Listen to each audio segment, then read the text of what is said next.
Back here. So doing another one of these kind of like podcast slash interview type videos. We've got a highly requested guest on. So we have BTC Jack Sparrow from Twitter here. So he is the guy on your stream that's been posting the crazy Gann charts, the time analysis, all sorts of Fibonacci stuff that I won't even begin to try and explain. That's why we've brought him here. He's obviously a hot commodity of late. He's been absolutely crushing the market. One of the very few people who I've seen who's been nailing tops, nailing bottoms, kind of long-term direction. One of the only people I was seeing talking about kind of sub 5K prices and even lower when we were up above 10K there. So I'm very interested to pick his brain, and obviously you guys are as well. We got a ton of comments.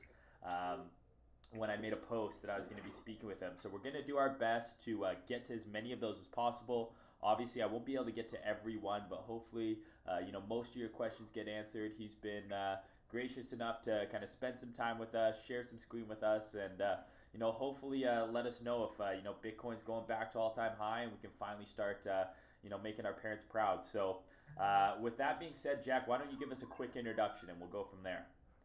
Well, thank you for having me, Mayne. I was looking really forward to this interview too. Last couple of weeks have been really crazy. It seems like things around my Twitter account have been picking up a little bit, and it's been quite a challenge to keep up with it. To be honest, I'm Jack. It's not my real name. I'm not gonna give you my real name, but I've been trading Bitcoin since 2017. Got into the market after I found ETH. I knew what Bitcoin was, but I found ETH, and I'm a software engineer. And the concept of Ethereum was very appealing to me, where I could literally write little pieces of code contracts that would could be proven in correct execution without tampering. Um, so I'm from the Netherlands. I try to travel around as much as possible, but currently in lockdown. Um, and other than that, I really, really love surfing. It's probably one of the main drivers behind the kind of life I live. Um, and outside of that, I'm not really sure if there's too many things that I want to share with you about my personal life, because there's still this thing called OPSEC, I guess. But um, I got really wrecked, man. In 2018, we made like millions. In 2017, the whole market was going crazy. But bottom line was I didn't know what I was doing trading wise. I mean, I could invest in all these shit coins and they would go up, and basically everyone was genius. So 2018 was really a year where I just put myself into a position where I could learn about trading full time. I went through CryptoCrats videos. I took a course from, actually, that was 2019, from the Inner Circle Trader, and I managed to free my time up in such a sense that I was able to do this 24/7. So that's basically my life since 2018, studying this, trying to understand every bit and piece about markets, why they move, how they move. And I have a friend who's joined me on this journey, which made things a lot easier. So I always had someone next to me to be able to talk to and motivate each other. And now we're 2020. I've never seen a fucking Bitcoin halving in my life, man. And it's around the corner. That's crazy. Uh, So interesting that you say you only started trading in 2017, because if I were to look at your charts and kind of your understanding of market cycles, market structure, a variety of different concepts, because you mentioned taking Crypto Creds video, you mentioned learning from ICT, who I also took courses from him. Um, that's very much price action focused, and it can take an eternity just to master that stuff. And a lot of what you do, I think there's obviously a price action flavor to it, but it also looks like you've extended into the little bit more. I don't know if astro is the right word, or I don't even know. How would you describe your trading? Because I wouldn't call you a price action trader. I 100% believe that price action is the very basic, the very basics of trading. So the first layer of my trading is definitely price action, because that is the framework I use to find my entries and exits. So you have a range, and you know where there's going to be demand and supply, where there's possibly going to be like a deviation or a fake out, and that's literally how at the very basis I try to find my entries and my exits, and it is also very fundamental to the risk management I use. Without price action, risk management is very, very difficult to do. So it's a very clear, concise, measurable, data-proven concept and framework. And from there on, pretty early on, I stumbled upon what people call the Elliott wave theory. And I was very fascinated by how Elliott wave theory was able to describe markets and cycles within a limited set of fractals, and not necessarily in a way to predict how the market is going to move, because I don't think Elliott wave can necessarily do that. But what it does is it creates this framework where you can rule out certain possibilities simply by looking at the structure and knowing how certain fractals are not allowed to follow other fractals, or are very unlikely to follow other fractals. So basically it gives you, it rules out a portion of the possibilities in the market. And the same applies to Wyckoff. Basically very cyclic approach to markets, with an idea of that there is always big pockets that need to get in and out of their positions, which is something that ICT touched upon a lot as well. So that was like kind of my first phase into exploring different ways of looking at markets. And it basically, Elliott wave theory really nicely explains how transform. And as I dig deeper into Elliott wave theory, I found that a lot of these expansions or retracements and consolidations were governed by the golden ratio, or Fibonacci, like how people apply Fibonacci, and that you can statistically show what's the most expectable expansion, and if it doesn't reach it or it overreaches it, it means that there's a different fractal at play. So as you follow the market, new possibilities appear, some possibilities disappear, and it also gives you an idea of where you can expect price to extend to once it breaks out of a certain pattern or a certain Elliott wave, I guess. So once you start to layer that over basic price action and basic, ranges and levels and expansion points where you think there is people trapped, or where people are gonna, get liquidated or anything else, and you find confluence on these levels, that's like, okay, hey, that's very interesting. I should probably value this level over any other level. And the fact that this was all very related to the golden ratio and the Fibonacci sequence made me think like, hey, okay, so we find these things in nature too.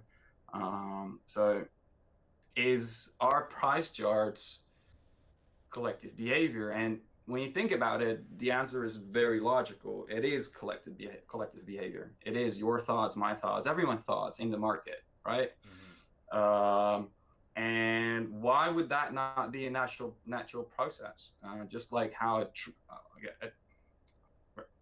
a tree grows, or how rivers look very similar to pictures of our brain or whatever, So I certainly just started to see all kinds of fractals, and then I stumbled upon Gann, because I never understood Gann. Yeah. I was like, okay, I see a lot of people with a lot of charts with a bunch of lines, and that just don't make sense to me. And to be honest, like 80% that's what's out there is a lot of crap too, by the way. I finally figured that out.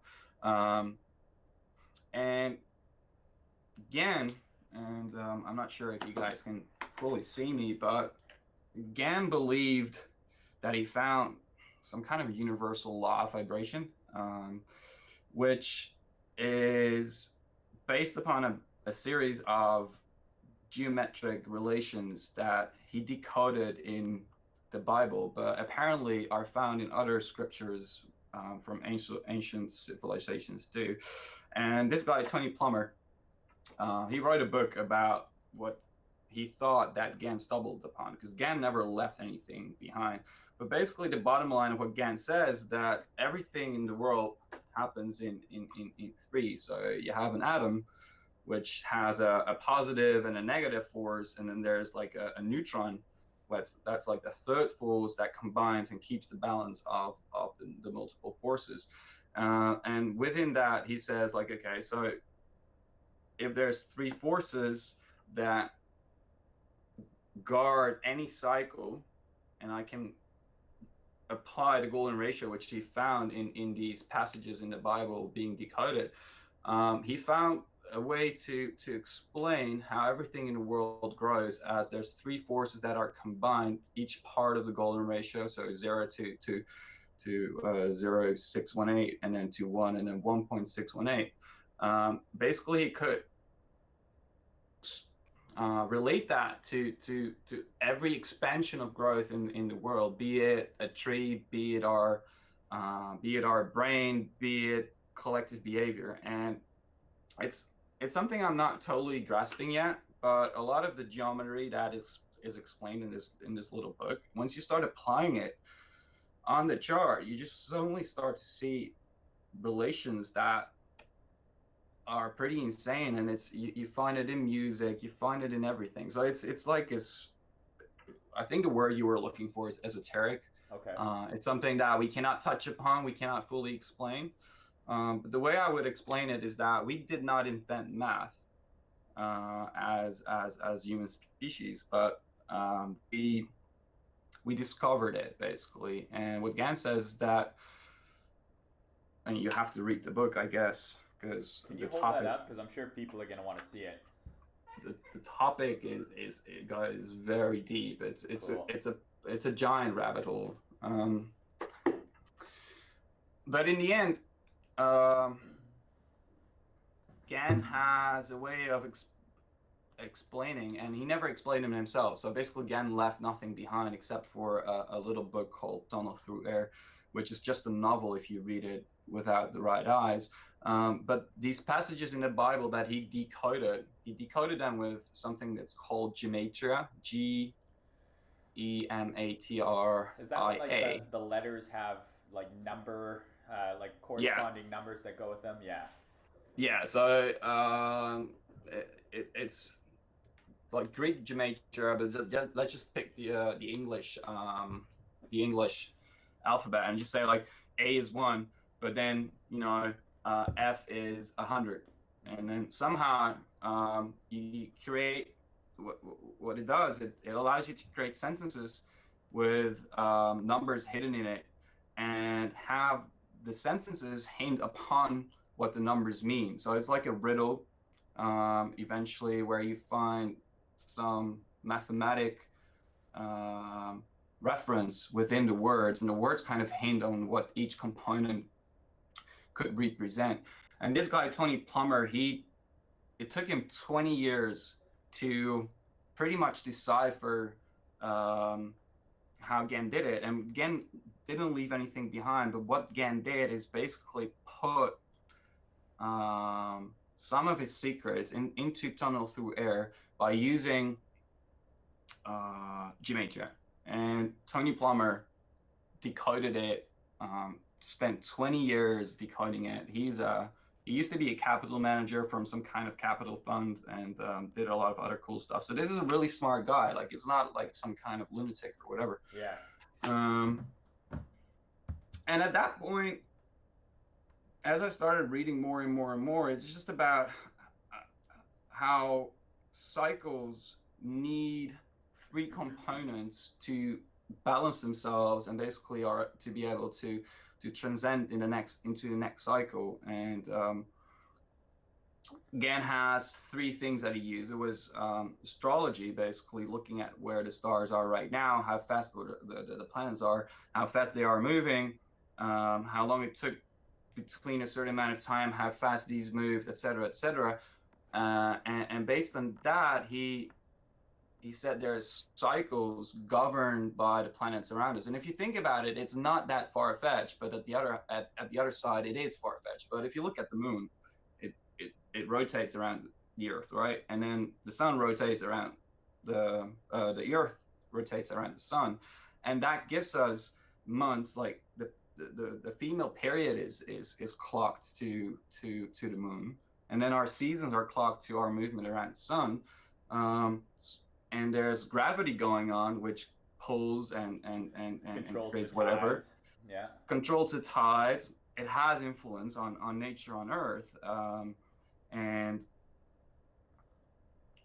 so when you extrapolate that, there is a lot of science that can say, like, okay, well, these planets like Jupiter or Neptune, they're so far away, they don't have that much of a gravity pull on Earth, and that's correct, you know. So at that point, you start to lose a little bit of a way of explaining it, and that way, it pretty much became a pseudoscience. Um, but Gann was convinced that these planetary cycles are involved with our cycles on Earth, and once you start digging into, for example, the 90-year debt cycle, if you study history for the last 300 to 400 years, you'll find we have like a 90-year cycle repeating where the monetary system blows up. It's the reason why in the last 6, 7, 800 years, I don't know how far back in time you want to go, but that reserve currencies have a shelf life. On average, 90 years, give or take. Sometimes it took a little bit longer. Sometimes it was a little bit shorter. We saw a switch in world order slash reserve currency, et cetera, et cetera, et cetera. And then each of these planets have their own cycle within that giant cycle. And that 90 years, I think that, I forgot, I think it's Uranus. It takes like 90 years for one of these planets to circle, or maybe like, yeah, I think I need to reread it. But so it kind of makes sense that there is some alignment there.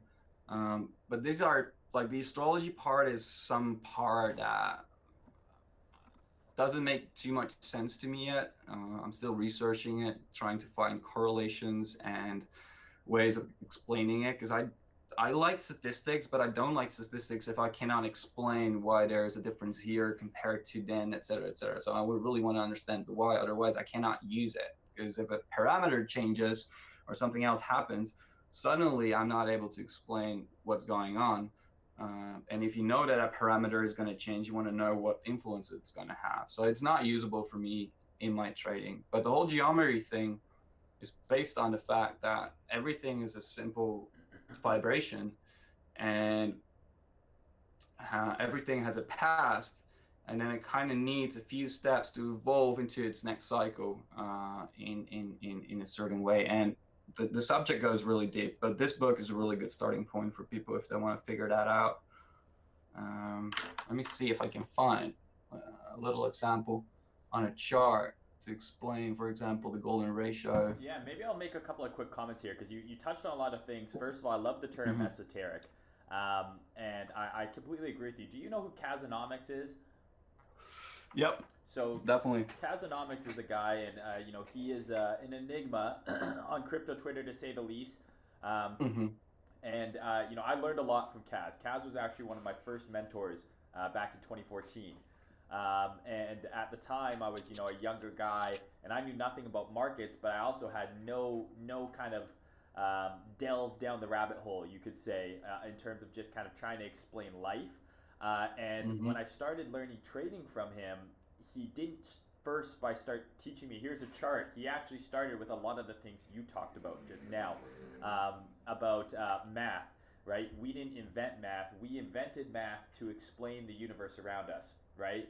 So we're like, okay, well, why does this, and it just happened to be mathematical, the way that things start to roll. Well, why do the stars in the sky, move the way that they do? Why did the planets, kind of rotate in the way that they do? And math was a way to kind of, and physics was a way to kind of explain the world around us. And that started me on, kind of my path of learning about that, the law of attraction, string theory, everything is a vibration. So there's, you can go so deep down there, but he was one who really showed me about, the geometry of the universe, the golden ratio, how it's apparent in your body, all over nature. If you look at a shell and the spiral in the shell is a perfect Fibonacci spiral, like every time. And it just was Mhm. mind blowing to me. I was smoking a lot of pot at the time as well, but I think that kind of also helped, just kind of, realize what's going on. And that's the path he started me on before I even started learning about the markets. And then he said, the markets are, and shout out to Kaz for everything I'm about to say here, because this is where I learned this from, is exactly as you said. This is a collection of human behavior, of human perception, right? Everyone is looking at the same chart, but everyone perceives the chart differently and perceives value differently. That person who sold you Bitcoin at 5,000, they perceived it to be worth that, while the person buying it at 5,000 perceives it to be worth more. And when you combine all of this together, that's what forms the chart you're seeing. And he's like, so Exactly. if it's human nature, why can't it be governed by the same laws of the physical, kind of a metaphysical world around us that is geometric, mathematical? And then, I mean, he talks about the rule of three, 3, 6, Mhm. and 9 being very Mhm. important. The rule of the atom, where it's 99%, kind of dead space. This value is scarce, right? So it's Mhm. very interesting that you've kind of stumbled upon this, yourself, and this is definitely something I've heard before. And I mean, anyone who's interested in that stuff, check out his blog; it will blow your mind. Yeah, very very cool. Yeah, Cass is a legend. I've only read one of his blogs. They're difficult to. I would reckon that it's easier with to like on a one-on-one with him. But if you read his blog, you see that he knows a lot. He's a real legend. He really understands fractals and how things move.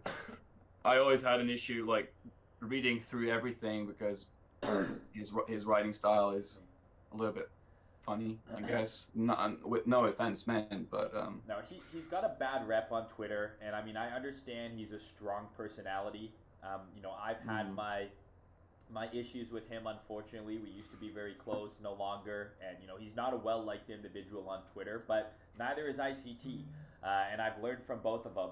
And in my mind, it's like, okay, I need to forget who this person is and what is the content showing me, and is that of value to me? Because that's what matters. And so even if you don't like Kaz or you don't like ICT, there's still value in the stuff that they shared for free.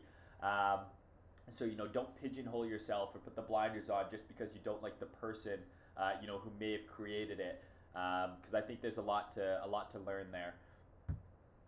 hmm yeah, I definitely agree. ICT is a funny person too, but he definitely opened my eyes to a few things too. I was gonna look if I could find like a little chart to just show some. So I guess while you're looking, do you do any drugs? Have you done mushrooms? Have you done LSD? Do you smoke pot, or are you just kind of naturally into this kind of stuff? Because I usually do find that it's funny. You go to a music festival and everyone's into fractals and tie dye, but that's just because they've gotten high and seen like, oh, look at the cool patterns that all this makes, not realizing maybe that it's a level deeper. I do my fair share of drugs. I love psychedelics. To put it mildly. I smoke some weed now, like every once in a while. And I'm not really sure whether that you know helped me on this journey at all. But the first time I did LSD is like 10 years ago, I think. I'm nearly 30 now, and what it did to me is it opened my eyes to look at the world in a different way. Because when I used LSD, everything all of a sudden seemed different. My brain was well. If you look what LSD does to your brain, literally, physically, if you record your brain activity, you'll see that parts of the brain that normally never ever interact start interacting. So the way I see it is that you're creating like new highways or pathways in your brain for parts that never really connected or worked together, collaborated, all of a sudden start collaborating. And I only learned this a few years ago. that is how it works, but it kind of explains how when you use LSD or mushrooms or whatever, and you look at the world, you see it differently. It feels differently. You hear music that's not there. So it helped me to start thinking about, hey, like everything that we're seeing is just a perception of everything. So there must be way more. What if I'm high on LSD and I hear music, maybe I'm tuned in on some fucking radio on the other side of the world without knowing. Could that be possible? I don't know. I'm not going to tell you it's not possible. That's the way I approach things. So generally, in my mind, everything is possible, because as long as I cannot prove it's not possible, then it is a possibility. So when I do my research as well, like I get these weird, crazy ideas that my partner, who I trade with, is like, dude, don't waste your time on this. And eventually, somewhere down the road, it either results in nothing, or it is something I remember, and then later down the road, it connects with something else. And I think that psychedelics help open up the mind to these possibilities in a sense, but I cannot say for sure that there is a connection there. We're not telling you to do drugs, people, but maybe try it. I don't know. I came through psychedelics through partying, right? That's how I think most people do it socially. You do mushrooms, you do LSD at a music festival. But it was same as you. I'd done it, and then when I started learning about this kind of esoteric, way the universe works, that's when I started, being like, okay, well, maybe there's a connection here. That goes a lot deeper, and it's a very deep rabbit hole. And I mean, a lot of people are probably like, why are you guys even talking about this? We want to talk about trading in charts, but if you believe in this kind of stuff, that the world is interconnected in this way, and mathematical and geometric in its explanation, it applies 100% to trading. And the way that people behave, the way that they perceive the charts, the way that the charts unfold, and the tools you can use within the charts to then make analysis and things like that. So many ways to skin the cat. So very excited to kind of dig a little deeper here. So do you have an example on the chart that you'd like to share with us? Yeah, I think I'm just gonna draw it live because I do have an example, but it's there's a lot of drawings on that chart, so I'm just gonna try and see if I can show some examples. Share a screen. Screen 2. There we go. Screen sharing. All right, we see your screen. Let's see. Let's remove this. This is the daily, right? Yeah. So basically, one of the ways I start looking at things is ratios in time. And let me change this color. So everyone's using Fibonacci to use for where they say like, okay, we had a pump, and I'm expecting, or I think that this pump is gonna show some resistance at the 0.618 retrace. So the price goes up, blah blah blah blah blah blah blah, and then it pulls back here, and this is where people want to buy somehow. And when you should start looking into time, for example, let's see, 5th time zone. For example, you could grab this 618 like this. So you have an entire impulse which arguably stops like somewhere here to here. This is the 618 right here.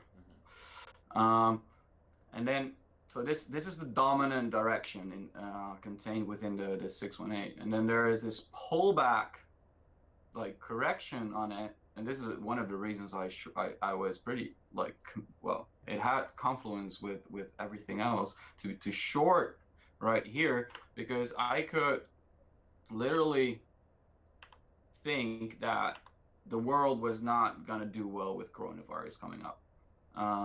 So basically, I got in Thailand in January, and coronavirus was already a thing they were afraid of. The rest of the world was like, nah, this is not going to be a thing. And as we were researching everything that was available around coronavirus, we figured, hey, this is probably, you know, with the whole stock market being over leveraged, if this thing blows up, Bitcoin is going to dump. And then I knew that I had this pivot right here of price contained within the 618. So I kind of guessed that around this time here, we should like start dumping on price. And another interesting relation that we had.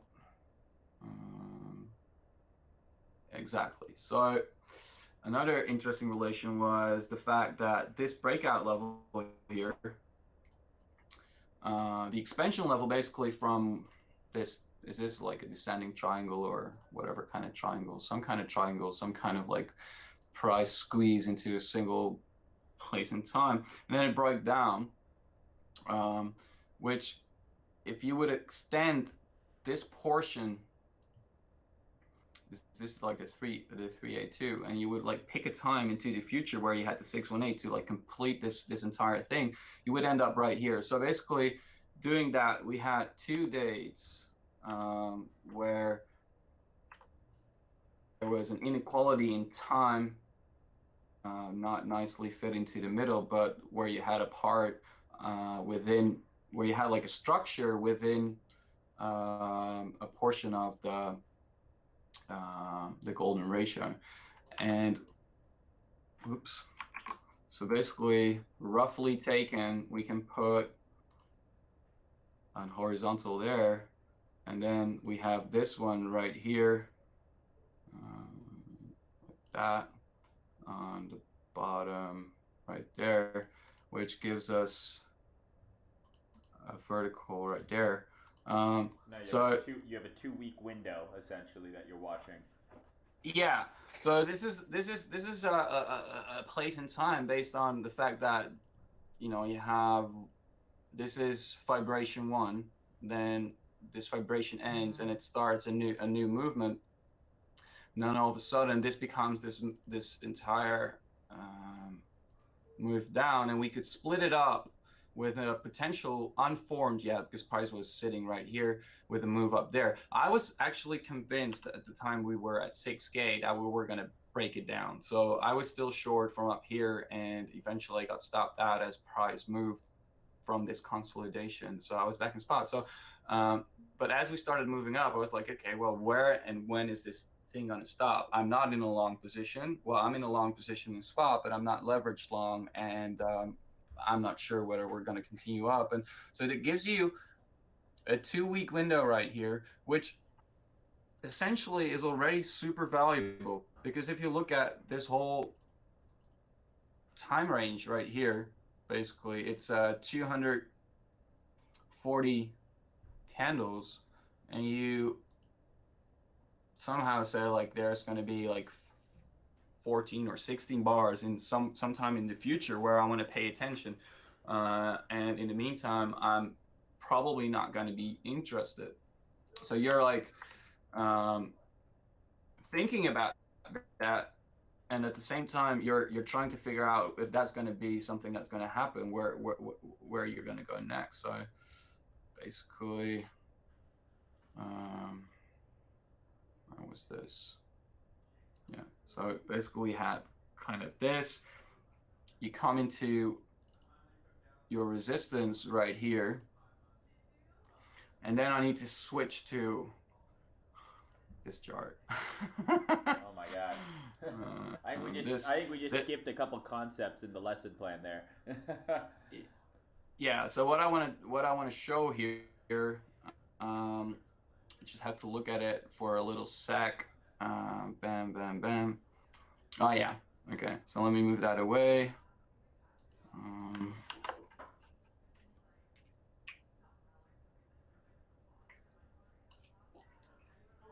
Lesson plan.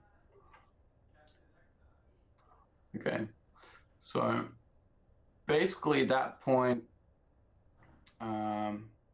what I wanted to see is I wanted to cut this entire move in half, which is basically right here, saying like this is like a done kind of like, and like this, saying that this is like an entire structure.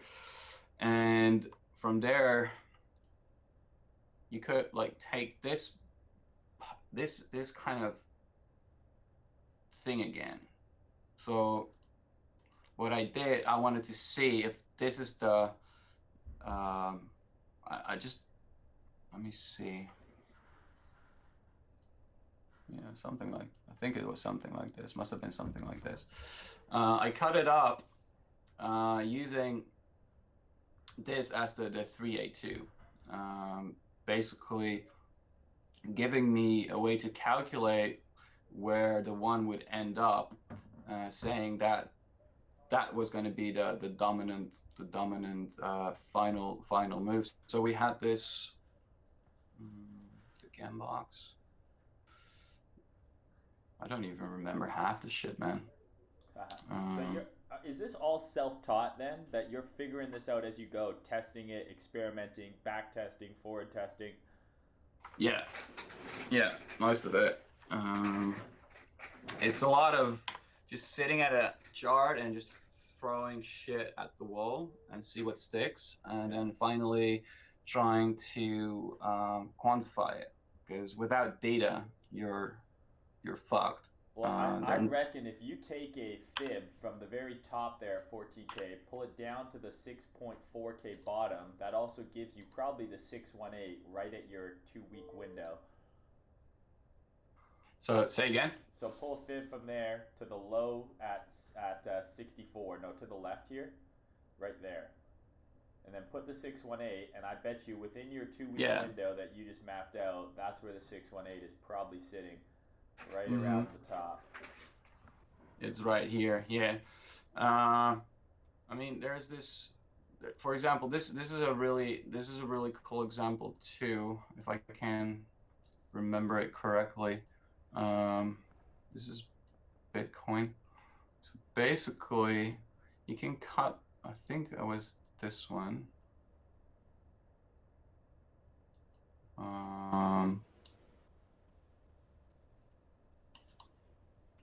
Let's see, maybe I still have it stored.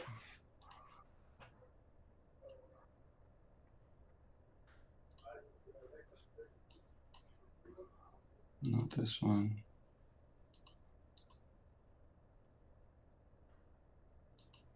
Not this one. Not that one. Well, basically what you'll find is, for example, if you draw, like I've done here, you take the fib pool and you put the 1 here, and then you put the 618 here, roughly divides this entire range into a portion of the golden ratio here and a portion of the golden ratio here. So this is the 382 if I reverse it. And then the 618 is right here. And this kind of roughly correlates with the space up here.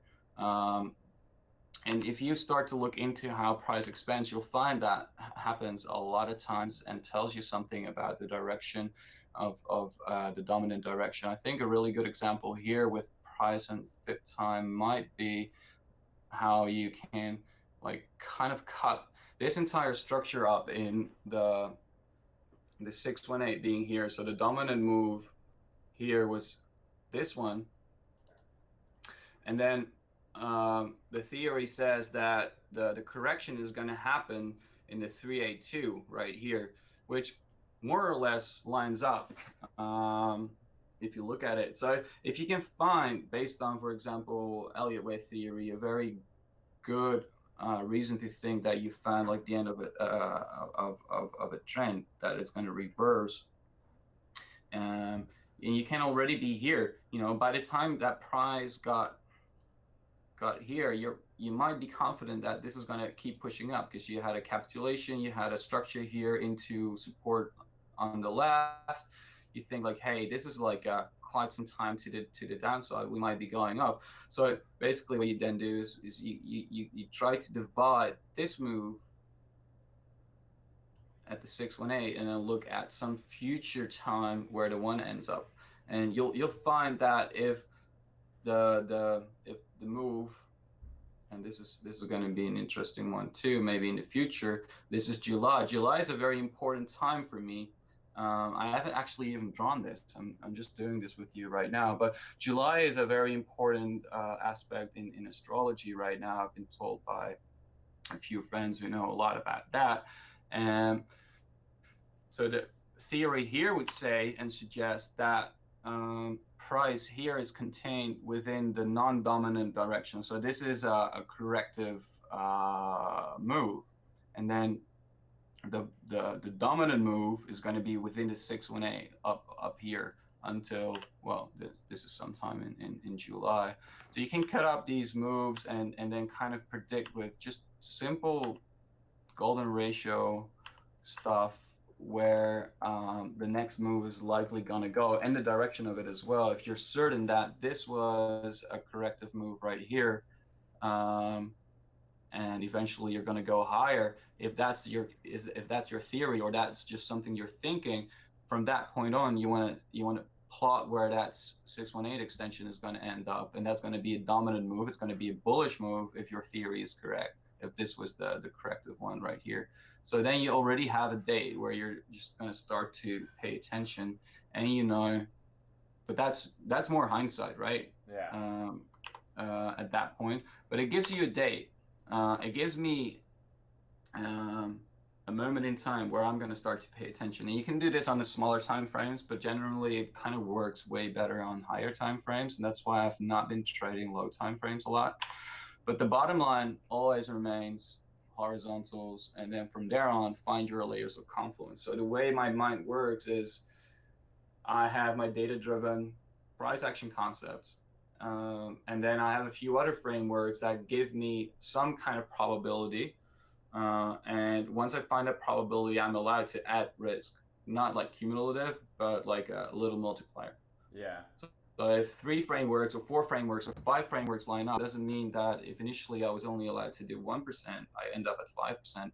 But for example, I multiply it by 1.5 for each added confluence based on the risk that they come with. And you end up maybe at risking 3% if 5 of your systems allow you to do it. And that way you kind of increase hit rates, in my experience so far. Absolutely. I mean, I think it's super important in trading to have multiple pieces of confluence when you're looking for a setup. Some people say, okay, well, the RSI is overbought, so, I'm going to do this. When, in my opinion, yes, that could be one piece that you're using, but you need, a level. You also need, okay, where's the structure? Where are you defining your risk? What else is the confluence that's adding to your indicator that is going to give you more confidence that this is a higher probability setup? Because as much as things have been working out extremely well on your analysis lately, right, at the end of the day you're even saying it's a probability, right? Multiple pieces of confluence give you a high probability, but at the end of the day no one knows for sure what's going to happen in the future. What's really cool about this, which I like and which I think is one of the hardest parts of trading, is timing. It's very easy to be like, okay, well, here's an SR level, here's a market structure shift, but when the move is actually going to happen, when is that level actually going to get respected? And maybe you're like, when it comes to this level, I'm expecting an expansive move to the upside, but when that happens is important. If it's a monthly level, it could be days and weeks until the move actually occurs. So if you're looking at a daily chart and you're plotting out in advance, you can say, okay, now I have a 2-week window where I think there's an even higher probability that this move I'm expecting to occur is actually going to happen. It really allows you to kind of refine and be almost more of a sniper in terms of when you're focusing on the charts and when you're actually looking for that setup to form. Yeah, I mean, I'm gonna get wrecked at some point. I've had a really nice streak, but I know that I could be wrong tomorrow or the day after. And you're 100% right. The thing is that you need to stick to that system. Otherwise, you can make a lot of money, but you can lose it even faster. Absolutely. I mean, I hope you're wrong eventually because I want to buy cheap Bitcoin once more. um, I'm gonna cycle through. Yeah. So, and a lot of people think that a lot of my trading is based around GAN, and it isn't. Like the reality is that GAN is a subject that I'm exploring now for 6 months, and a lot of what I found in it is are very simple mathematical geometry kind of things that just add a layer of confluence. I cannot trade them, but I cannot trade it by itself, but it just adds layers of confluence with, and that's what you were talking about. So in the end, if you look at my analysis, you'll find a shitload of different angles, and once all these angles start to point into the same direction, it becomes very comfortable. And in the meantime, a lot of people say like, yeah, add confluence, but at what point, does that become too complicated? And the way that is very easily simplified is, always have your base system. And if your base system doesn't allow for it, then you fall back onto the base system that says no. Yeah. And from there on, if the base system says yes, okay, sure, you can find your confluence. You can start looking at things like open value, order flow, like game theory, whatever. But at the end of the day, you need a hard set of rules that tell you yes or no. And that for you is price action, you would say? Yeah. At the end of the day, what I learned from ICT slash Kretz videos is defining horizontal levels where price gets interesting. Yeah. So But I define them with, for example, already Elliott wave theory in mind. So I kind of lose a lot of levels on the way. And I think that's also like my goal. I want to have as few levels as possible on a chart that I'm interested in. yeah, so I mean, it's interesting you say that because Zoran, who I did one of these interviews with, he uses Ichimoku as kind of his added layer. But at the end of the day, same as you, he's like at the base level, it's price action. The Ichimoku is added on top of that for timing, for targets, for risk, but it all boils down to price action at the end of the day. Because to me, every single indicator or tool you can put on the chart is made up of the price values of the candles. So it's just a Mm-hmm. different way of representing it and showing it. I mean, unless you start including things like volume and stuff like that. But at the end of the day, it's just a mathematical calculation of price that's available on the naked chart. And to your point about levels, I completely agree. One of the most common questions I get, from newer traders when they've watched some of my videos or whatever, Creds videos, whoever, is they'll send me a chart and they've got 30 levels on it. And I'm like, okay, well, this is too much. You need to find which ones are significant and, which ones, what is the context around the level that makes it significant. The idea is to have one level that you're focused on, and that's where you're then dialing in on the lower time frame and maybe looking for your trade setup. Because you can almost find an SR level everywhere. And I've done that before too, where I'm like, okay, I want to short this thing. I'm sure I can find a level somewhere where price might stop. So I like your idea there, where it's like, the less levels, the better. I completely agree. Yeah, and a lot of times I just have a level, and then I'm just doing other stuff, and somehow the same level pops up, and I run into something else, and the same level pops up, and then like I spend a lot of time. Well, lately a lot less because I've been enjoying the quarantine time a little bit more, but I just generally spend a lot of time behind the chart, so I just stick IDs on a chart, and then if two, three different techniques pointed to the same direction, it just becomes such a beautiful level. Like I don't need any other level anymore. And if that level fails, sure. But isolating where you want to look at, because generally, if you buy now with a long bias, the chances that that's a good level is like less than 1%, right? Um, so isolating time and price is, I think, key uh, at the end of the day. So you were talking about an Ichimoku cloud, and here's an Ichimoku cloud. Do I use the Ichimoku cloud to trade? No, because I have no clue how to kind of trade it. I know how other people trade it, which maybe gives me an idea on on how other people look at the market. So I know a lot of systems and I don't know how to trade them, but I know how other people trade them. And then that kind of also helps me to segue into the whole psychology part of trading. And then if you can figure out where people are trapped and where they'll start to get liquidated, that's just more layers of isolating levels. And generally you only want to trade 1% of the chart, like in time and in price. And I think that's where you want to end up at. Like, you really want to. ICT calls it, the sniper mindset. I mean, for his time and price, he uses the market opens, as you know, I'm sure, with the kill zones and the London Open, Mm-hmm. kill zone, etc. And that gives him a framework of time. Because the problem I see in trading, I see a ton of people who say, oh, the weekly open, the daily open, none of these times matter. I disagree, because I think maybe you don't like using those, but you need some sort of framework of time for when your setup is Mm-hmm. going to form to increase its probability.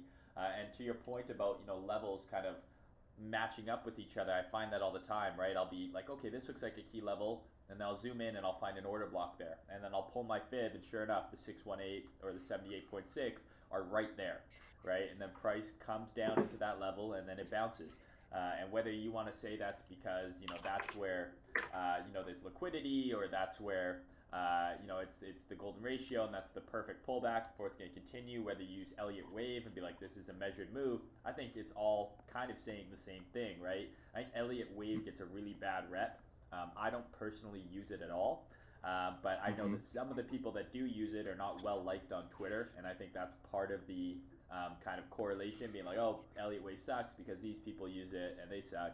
Um, where I disagree. I mean, I think just like the Fibonacci, it's a measurement tool. And if it's applied properly and you understand market structure and that the market moves mathematically in waves, there can be, value to adding something like an Elliott wave to your toolkit. But, less is more sometimes. I agree with you. You don't want to have so many indicators that you don't know what the hell is going on, because they're all pointing in different directions. But I mean, experiment. I mean, I think that's one of the most beautiful parts about trading is trying different things and then finding what works for you and realizing that there's multiple ways to get to the same answer. And you can be kind of creative with it. I think that's super cool. I mean, I've never seen someone, kind of. I'm surprised you've only been trading since 2017, because it seems like you have a solid, kind of understanding of a variety of different concepts. But I guess that just speaks to your kind of aptitude in terms of chart time and kind of putting in the work, researching and experimenting, forward testing. That's one of the biggest issues, right? People don't want to put in the hours. Mm-hmm. Yeah, I mean, I seriously consider this to be, well, not a job because I really enjoy it, but it's like a giant puzzle. And from like I still have another venture on the side that has been running for nearly 10 years now. And I kind of like casted like a lot of management of it away like 5 years ago. So I had time on my hands. Um, I did a few other things before that. So I I had the resources both in time and the income to dive into uh, charts and analyzing stuff pretty much full time. So if that's almost 3 years ago.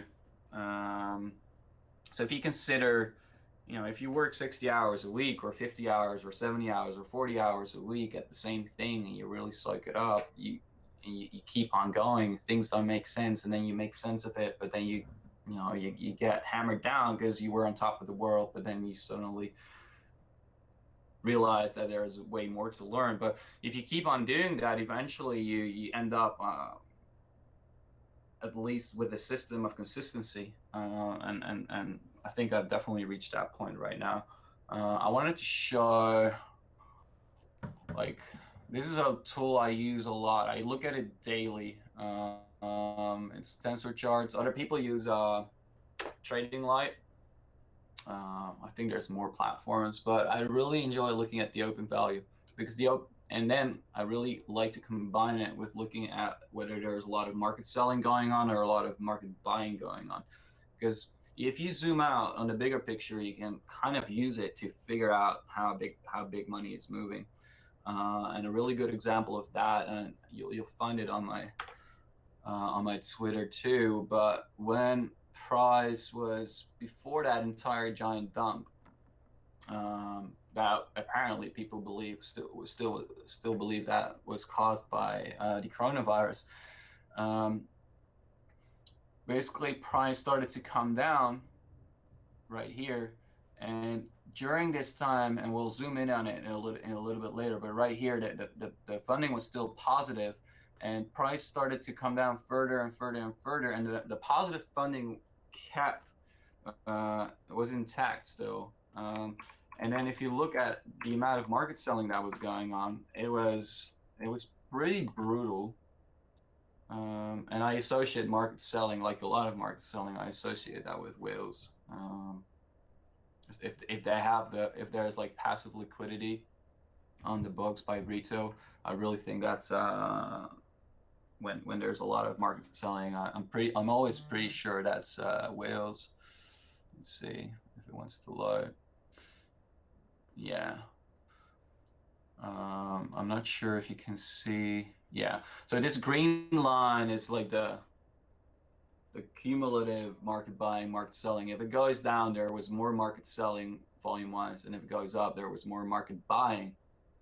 So basically, this entire move here from 10.5 all the way to here, you see there's a lot of market selling going on, but as we saw on that chart of the funding was kept positive, meaning that the passive liquidity on the books was able to sustain the price of BitMEX above the spot price.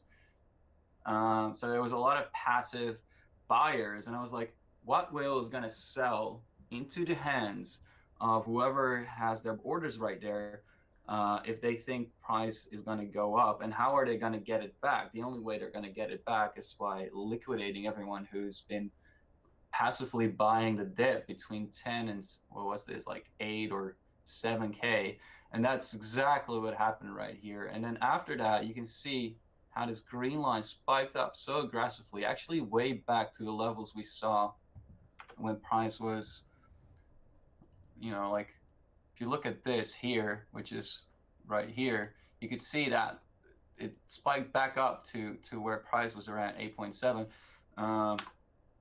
So no, I don't know, like there's so many different parameters that I look at, and I'm not really sure if I can. Yeah. So there's so many different things I look at, and it just has to make sense in the end. If it makes sense and price action concepts allow for it, then I'll take it, because at the end of the day, at the end of the day, if you trade pure like naked price action concept, there's like a bullish weekly order block right here on the left before we went to 20K, and price dumped literally into the middle of it. So that happens, and you have this consolidation zone which was bullish, and it dumps into it. That happens, and you see liquidations all over the place, and you knew there was a bunch of people who were trapped in longs that got liquidated, etc., etc., etc., etc. It just adds up, and at that point, there's times, especially this time, where I'm just like, just slam the market buy button and be done with it.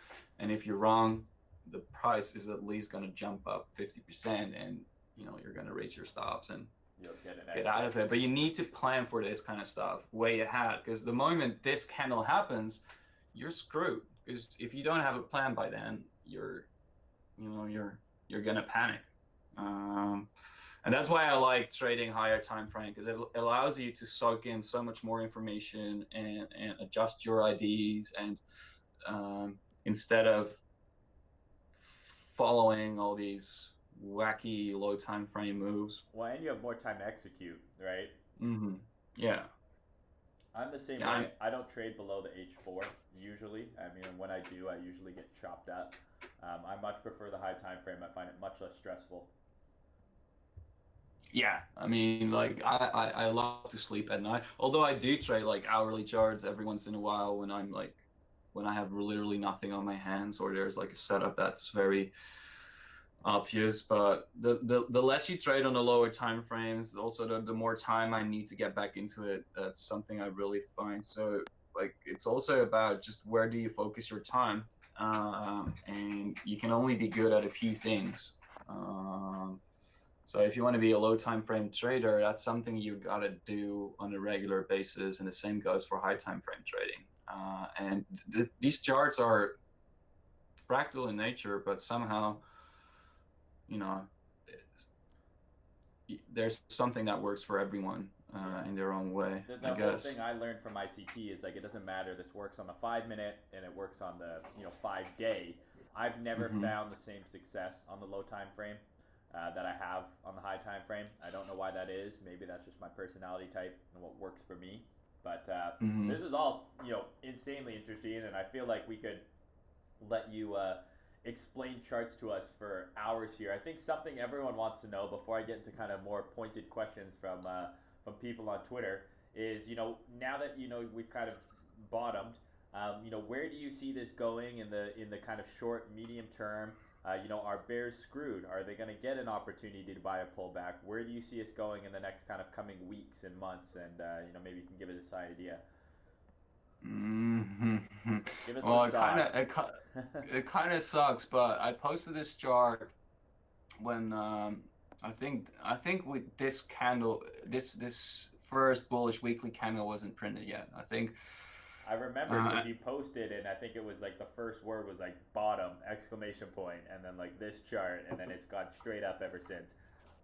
and this black line here all the way to 12K was there already with these lines. So honestly, my thought has been from that moment that we're gonna go to 11.5 to 12K pretty straight. And I was very, like I was like, dude, this doesn't make sense. Like I was telling myself it didn't make sense, but applying what I've learned was showing me that we were going to go up there, and I can show you the whole concept, the theory behind it too, because at the end of the day, I think it was based on the simple thing that I showed you before. Let's just grab like the top here at 10.5K, and then grab, I don't know, somewhere here. Put the 382 somewhere here. Maybe I grabbed a different point in time. I don't remember exactly, but somehow I ended up at the time in May for a top, and then we have the halving right there. Everything else, I'm not sure. This is definitely a level where we are. Whether if we break it, it's gonna be crazy.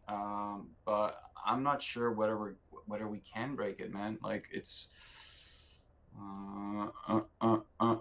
yeah. So I don't know. Either we get rejected here, and then I think we're gonna go back down and retest 7K ish, maybe like 7.7. Maybe the expansion point we had um, for our final breakout. So there's like two levels, 7.7, and I think like 7K ish, maybe slightly lower if we get a rejection. But if we do claim this structure right here, we're gonna go we're gonna go to 12K, and I mean there's a bunch of let's see, weekly, there's a bunch of very bullish patterns that we're seeing right now that don't necessarily say, oh, we need to continue up, but this is a descending broadening wedge, and the hit rate of that is like 70%, that we're going to go into the supply zone at the genesis of the descending broadening wedge, which is anywhere around here. So that's 12K, very similar level to what we saw earlier. um bum bum bum. Yeah, I saw you posted a few of these today, the Adam and Eve as well. Mm-hmm. I mean, like, what is this chart? What indicator is that? Have you made any of these indicators yourself? You mentioned you're a software engineer, or are all of these stock indicators on TradingView? This is just drawings, just simple drawings using geometry. I don't I know. have a few I don't know if indicators. simple's the word I would use, but sure. Uh, well, let's see. Uh, this is a curve, I think. yeah, a curve, and these are lines. Yeah, this is a very interesting chart actually because um, again, this was the fit time zone from here to, so the March 20 was the time I was talking about all the time, right? Yeah. So this is March 20 right here, and this is the top right here at 618. So the corrective move of this impulse up was expected to be end of March, and then I drew. We can talk about this for ages. I'm sorry. Um, I drew this to be the 618 right there, giving a bottom right here around 3 to 4K. And then what I started to do is I started pulling lines from this genesis through the various Fibonacci levels. So this line probably goes through the 0.5 here, and this line goes to the 786, whatever. And these lines have been very, very accurate, weirdly enough. So that's kind of like the research I do, and then somehow it ends up in my system or not. But this has been incredibly accurate so far. I'm not sure, Mayne, where we're going. I think we're going to continue up. I think everyone got shaken out on this move. The Nasdaq. Ooh, maybe I should show you that. Yeah, the Nasdaq fractal is beautiful. Have you seen that? Yeah, I've seen it. I mean, through your Twitter. Mm. So, like we have a similarity because both were bubbles, .com bubble and the Bitcoin bubble.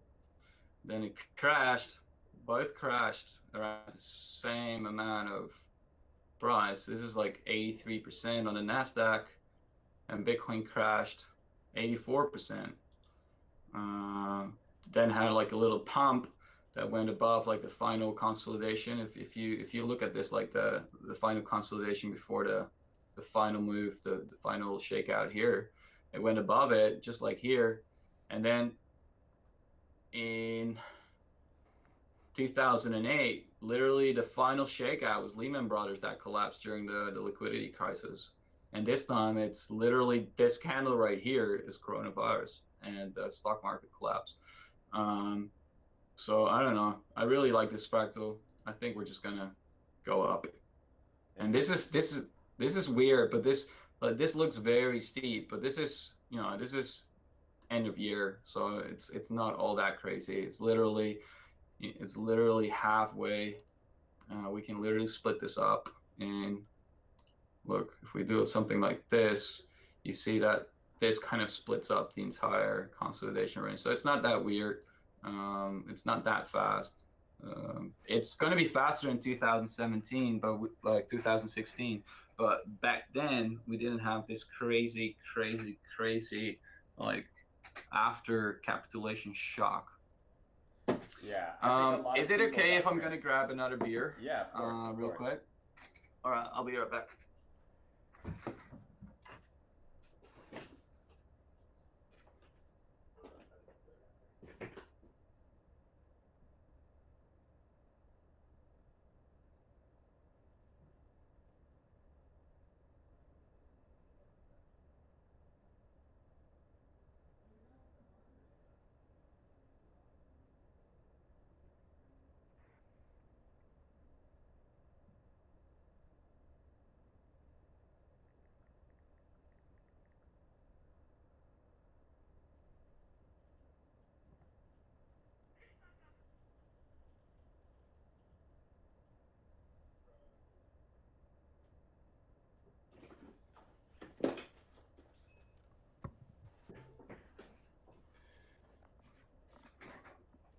Alrighty. All right. Yeah, I mean, I think a lot of people are going to be very happy to hear you say that we just continue going up. But I do know that there are going to be some bears out there that are probably a little salty. I'm of the mindset that the bottom is absolutely in. I think we're at an interesting spot right now. I have like a 3-day order block that I think could reject price, and a couple of the areas I'm watching are the exact same as you, 7,400 to 7,800, and then another area that I'm looking at is potentially as low as kind of 6,800 to 7,100.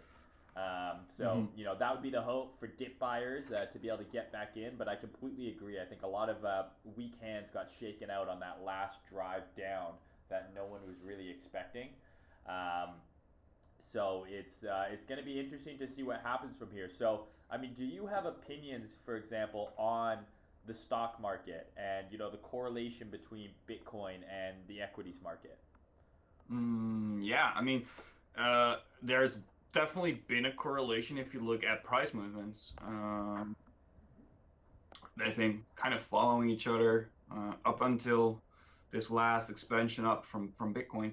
Um, I've always said that there might be some kind of correlation, but it's not necessarily very causal. And the reason why I was always saying this is because Bitcoin has a limited supply, and if a lot of that supply got shaken out into strong hands and weak hands are gone, it makes no sense for these strong hands to start selling it back into the hands of everyone who got red. So they're not going to do that. And at the same time, the world is a little bit on fire. Corona might be a thing that might be over this summer and come back in the fall, for example. But beyond Corona, there is definitely an issue within the markets. The monetary system has been inflated so much without the wages going up. So there is definitely a problem right there that's going to extend itself. So, and if they keep printing money, people are going to eventually start looking for something that's scarce. And in that regard, you have gold and you have Bitcoin. And of all these assets, Bitcoin is probably the scarcest right now, especially after the halving, because the stock to flow drops below that of gold. But also considering that Bitcoin just had what I presume was the final capitulation move, which, if you have a consolidation, the intent is to accumulate as much and trick as much people into giving away their Bitcoins. So if their plan is to hold on to these Bitcoins for quite some time, the supply of Bitcoin got even smaller. So even my dad, who bought Bitcoin, is going to start buying more Bitcoin. They're buying into something that's very illiquid, essentially. And if you map out the Bitcoin price against, for example, this is the Dow Jones against Bitcoin. So you take Bitcoin, BTC USD, and you divide it by the US30 contract, which is basically a futures contract of the Dow Jones. And you see that we've recovered the entire drop from the Corona thing. And then we're even making new highs. So against the stock market, Bitcoin is outperforming ever since. It's at its highest ratio since September 2019. And that is something eventually that I think should not be looked over. That could be a really, really bullish catalyst if all the printing all of a sudden makes people realize that buying Bitcoin is not a bad idea. And this chart kind of shows its intent to start breaking out.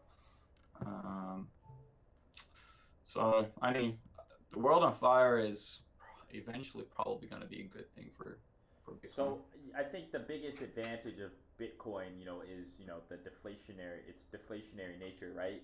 So I understand that point for sure in terms of, well, they can keep printing money. I to play devil's advocate here, I kind of view Bitcoin as a risk asset, but more volatile. So if you were to look at Bitcoin on the weekly chart, and then you look at the S&P 500. Most of Bitcoin's major macro directional moves over the last 4 or 5 years have been basically perfectly in line, with the macro moves in Bitcoin. Yes, Bitcoin has pumped harder and it's dumped harder, but it's been very similar in terms of kind of just macro direction. So my fear, because I'm a Bitcoin bull, I own Bitcoin, I want it to go up. I love your plan. I would love us to just go back to 20K. But I don't want to ignore the fact that, let's say perhaps we do see another sharp decline in the equities market here, that it couldn't drag Bitcoin with it. and Bitcoin being a risk asset, and it benefits from there being liquidity. But I think your counterpoint is valid, and I hope is right. And if you look now with this most recent move, the correlation, I agree with you. I don't think it's causal. I think it's more just kind of uh, the most recent move. I think kind of proves your point. If you look at Bitcoin on kind of the daily, it had that kind of rising wedge, which everyone, including me, was expecting to break down, um, but it broke up. Whereas if you look at the S&P 500, it had that same kind of rising wedge, steep incline from the bottom, but it looks like it might breaking down. So this might be finally the time where, holy smokes, we're actually going to decouple from the stock market, because I would venture to say that most of Bitcoin's move have been directly tied to the bull run that we've had in the equities market over the last 10 years. Yeah. Let me grab the S&P 500. Let's put it on a chart here. This is a kind of crazy thing if you look at it, right? So this is exactly what you were talking about, and I fully agree with you, Mayne, that Bitcoin is a risk-on asset, and that if the equity market is going to see another downturn, there's nothing that says that Bitcoin is not going to follow it. I completely agree with you, and I will be extremely careful with getting stuck in a bull bias when it's not warranted anymore. But this is super interesting. Why does this thing go up and this thing kind of broke This is out the of the first wedge? time where it finally looks different. Mm-hmm. Yeah, it's weird. I had something popped in my mind and I forgot. I wanted to show you something. Oh yeah. So this is also something very strange, and I want to ask your opinion on this. But so this is a rising wedge, right? Yeah. And any structure, any pattern has a motive. So this is a consolidation, and obviously the intent was to accumulate because price went up. And then a rising wedge usually is a distribution pattern, but it kind of happened early here and then it broke out. So basically this is comparable in a sense, but I want to ask you if you agree with me, to a sideways accumulation, which this is not. This is an upward accumulation. And then you have the first move. So one of the main reasons why I think that we're not done here yet is that this is the first kind of breakout after a massive consolidation here with a lot of volume being bought up right here. And this is like comparable to what we had here. So first move up, consolidation, next move up, expansion. That's kind of what I'm looking at, and it's a very rough ID, but It makes sense. I don't think consolidation always has to be perfectly sideways. There's also other factors. This move was primarily driven by spot, right? Open interest, if I'm not mistaken, on BitMEX went down during this consolidation because it was not leveraged long. So you don't have that same environment that you had previously, where above 8K, it was like, okay, but we have a whole bunch of long liquidations if this thing drops through the floor, like you pointed out. That's no longer the case. So I think the people who are expecting, oh, well, we're going to make a new low, we're going to make even going back to the low to 4K, I'm like, there's no impetus for price to go back that low, in my opinion, because there's not a bunch of long liquidations waiting there. That would be the only reason in my mind for it to go that low. Now, do I think we go straight up from here? What I think is more healthy, just in terms of market structure, is to have a strong trend, you want to see a period of consolidation and sideways. So kind of my bottoming pattern in my mind was like, okay, let's go up, but then let's form a higher low between kind of 6 and 7K, and then see continuation. So it's consolidation, right? Some sideways, and then a higher low form. But this is the first time I've kind of thought of that. Maybe this was consolidation. This kind of upwards wedge. The one thing that I think you have to be careful with patterns, is, oh, it's a rising wedge, it has to break down. It's like, yeah, but there's other factors to it. To me, a pattern is just showing you market structure. A rising wedge is just showing that price is consolidating and constricting to a point where a breakout's going to happen. And maybe it's usually down, but you also have to look at kind of the broader market and say, okay, well, normally a rising wedge breaks down if you're in a downtrend. If we're in an uptrend, that completely changes. There's plenty of instances in a bull trend where a rising wedge will actually break up. So, interesting point. I hadn't thought of it that way. Well, and the other thing that like keeps popping back up in my head is, like you don't need a consolidation necessarily to accumulate. For example, like we saw, there was a massive panic and a massive liquidation cascade.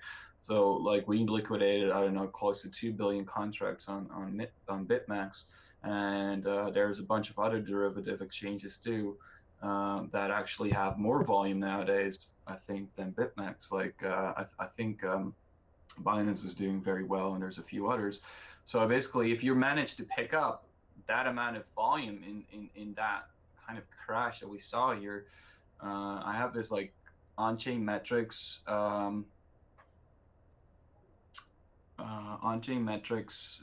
indicator.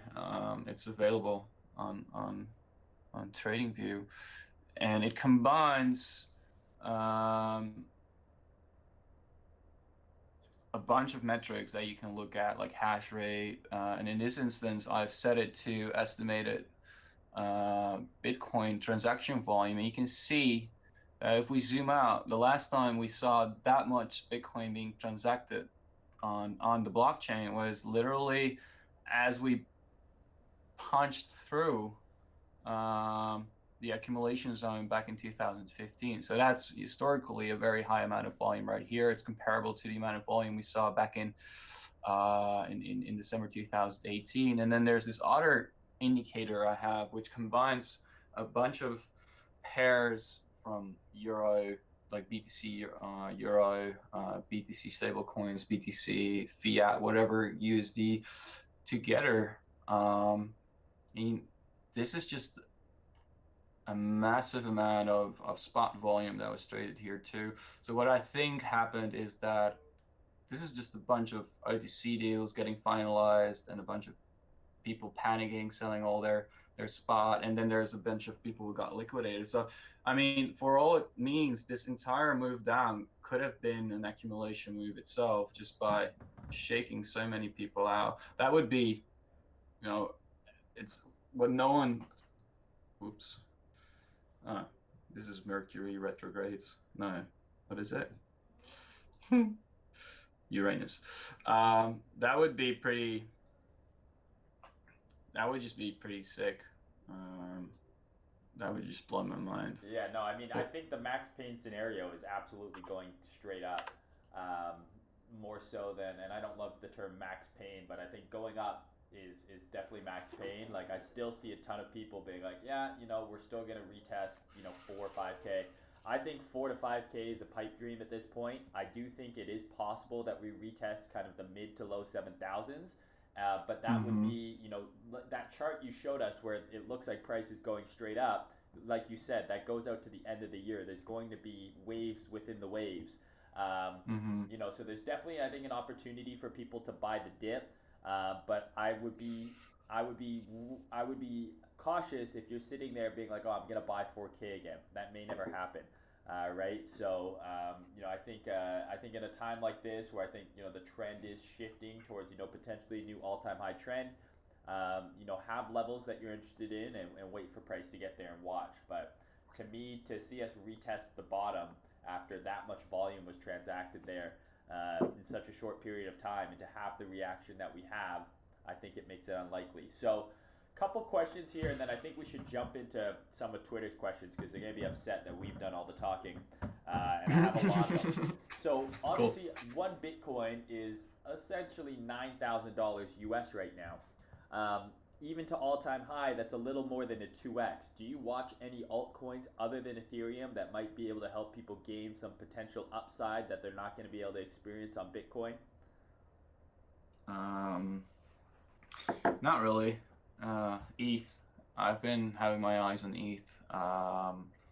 It's going to be I have a little position in ETH. and I'm looking to catch a bigger position if ETH can actually retrace a little bit further against the BTC pair. Outside of that, I do have an investment on Storecoin. I think they have a really cool concept and team. But again, it's an investment. You never know if they're going to make it. I think they have a really great thing going on. I have a few little altcoins from back in 2018, when I didn't know much about trading. I was still like emotionally attached to bags. Some of them actually been doing really well. It's not worth mentioning at all. And outside of that, I really haven't had any time to dig into altcoins. So if I trade, I don't really care much about the fundamentals. But then again, these altcoins are so liquid. I don't know. There might be a time where I'm gonna research altcoins again. It's probably not gonna be anytime soon. But if we get like a giant parabolic run before or towards 20K and we got some consolidation or whatever, that might be a time where I probably switch some of my strategies into, okay, well, what is this coin? Does it sound cool? Do I buy a bunch and sell it at 2x and then be done with it? Maybe. But at this point, not really. Yeah, I don't really trade altcoins outside of Ethereum either. I'm not. I've been burned. I mean, I was around in 2014. I've got burned on coins that don't even exist anymore. So that's not really my game. I much prefer to margin trade Bitcoin, and then I will buy and sell spot Ethereum.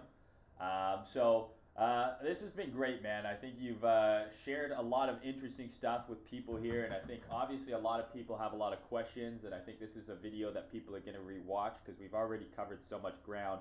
So speaking to the audience here, I'm going to do my best to get to as many of your questions as you can. Some of them have probably been answered already, but we'll just let Jack here pick and choose kind of which ones he wants to answer, and we'll go from there.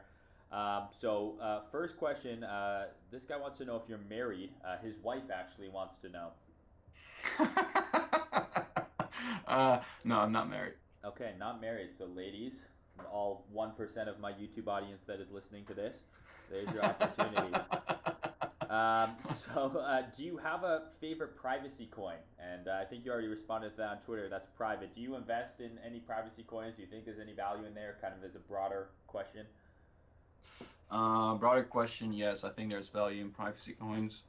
Yes, I do own. I own a little bit of Monero, and I own a little bit of Nix, which is some project I got dragged into back in, I don't even remember, 2018, 2019. It's still dangling around. It's probably at a loss. It's going to be there forever. Either it's going to make money, either it's going to lose a lot of money. But I do think that there's going to be some privacy elements in the future, because simply the Bitcoin blockchain is way too transparent, and there's people in the world who require privacy, and cryptography can actually facilitate layered privacy. So I think in the future it's going to be a thing, but it's, again, like I don't know how to speculate on what's going to be the next thing, and the last 2 years have been me focusing on trading, and I don't think you should mix the two up, and I haven't been putting my time into the technical aspect of privacy coins and deep diving into it. So I'm not going to burn my fingers on that too much. It's right now, it's not my forte.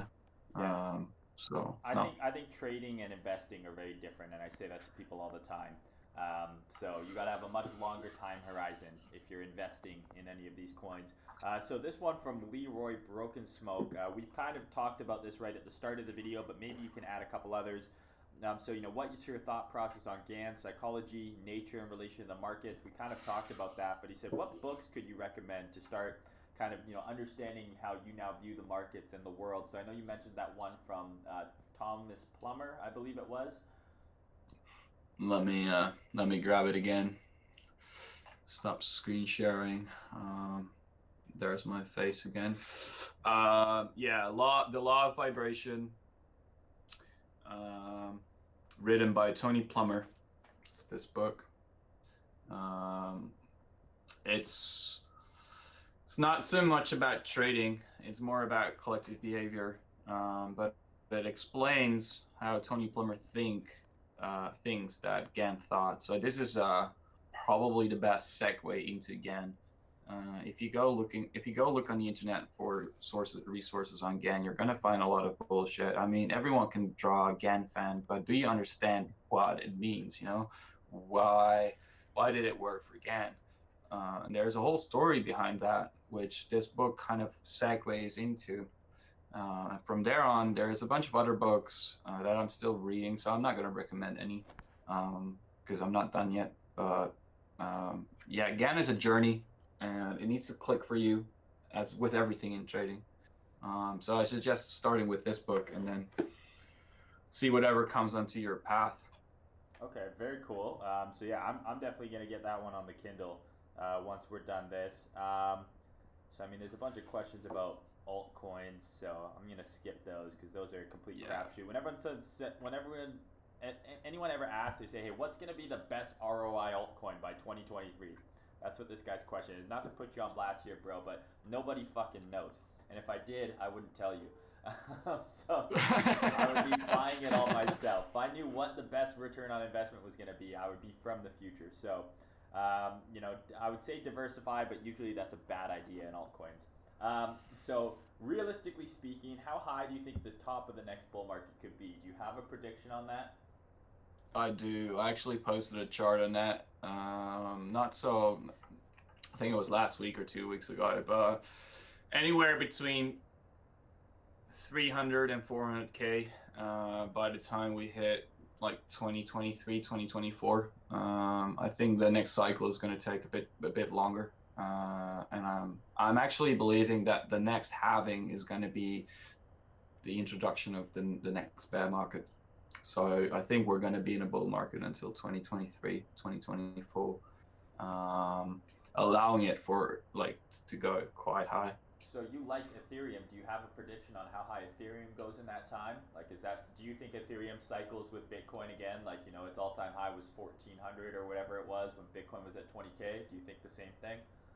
Yeah, I think so. I think they are correlated to each other or like dependent on each other way more than people want to accept. And this is a very typical thing for a bear market. We have to say that Ethereum is in a bear market. When Ethereum was at its all-time high, everyone was saying Ethereum is gonna do the flipping, whatever, blah blah blah blah. The way I see it, Bitcoin depends for in a certain like for some bit, Bitcoin depends on Ethereum because all these stable coins and the bridge from legacy finance into digital finance is done through Ethereum right now. So I think they're very important for each other, and at the same time, Ethereum needs Bitcoin. So yeah, I think we're going to see new all-time highs on ETH. Not sure about the ETH BTC pair, but it's going to get close. So yeah, should be. I'm very bullish on ETH. Okay, awesome. So you already talked about Gann resources again. Seems like everyone's very interested in that. Okay. The thing with Gann, you know, like it's I cannot teach Gann because I'm still learning Gann, and to be able to teach something, it really gets to the point where you know, like you can understand something, and then there's this next step where you have to formulate it in a way where you can teach it. So there, even when you understand something, that doesn't mean you can teach something. And when it comes to Gann, just start with that book. Yeah, it's funny you say that. It seems like a lot of crypto Twitter seems to forget that you maybe can't teach something you haven't mastered yourself yet, but they try anyways. So this guy seems to be a hater. He says, "What are you gonna say when you get dumped on? You were stopped in profit. To remember risk management. You were wrong, or you still have capital left to buy to buy the next step, like your dollar cost averaging in." I don't know what I'm gonna do when this shit dumps. I'll probably I currently have my stop still at my initial invalidation. So that would be a loss actually. A lot of my spot is on a lot of my spots. It's in cold storage, so that's going to be something I'll have to manually sell. And obviously, hopefully, if we dump, I hope to be in profit. We'll see. I'll post when I sell. Yeah, so he's gonna say You'll know. stops and profits, guys. Don't worry, he's gonna go with the typical CT answer. No one ever loses on crypto Twitter. So a lot of these comments are just that you're the best and everyone knows it, so that must be nice. This one I think we kind of talked about. How do you get into trading? You know, what did you take in school? We kind of covered that stuff. Um, so this one, I mean, you've kind of touched on why you're fundamentally bullish on ETH. I think you just gave us a great explanation of that as well. So how do you keep your mind healthy for trading? Do you meditate? Do you exercise? What do you do? I try to exercise on a regular basis. Generally, this is something that I don't really need to think about much because I surf, and this is just something that just pops into my head. Like I crave. If I haven't surfed for long enough, it's something I really need to go and do. Oftentimes, I just leave for a month and just surf for a month. And where I live currently in the Netherlands, there is some waves sometimes, so I try to go and do that. But right now, it's not enough in terms of exercise, especially considering the fact that I was going to go to Indonesia actually right now during the whole lockdown thing. This was supposed to be my holiday actually right now. Um, so I bought myself a bike. I used to cycle when I was younger. So now I'm race cycling with a bunch of friends. I go for little walks. I throw my phone away an hour a day. I read a book. I try to focus on what I eat.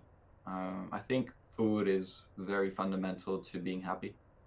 So I don't eat bullshit, just eat things that are actually real, not too processed. I'm not some kind of hippie, but like if you're eating that McDonald's burger every day with that cheddar that probably doesn't contain any cheese and is made out of I don't know what kind of like chemicals and whatever, and you leave that hamburger out there for a year and you look back at the hamburger and you see that the hamburger is still looking the same way as you left it a year ago, you're probably eating shit. So yeah, good food probably one of the most important things. Yeah, I completely agree there. I think your diet and your mood are very highly correlated. A beer fan though, what's your go-to beer? My go-to beer is Hertog Jan.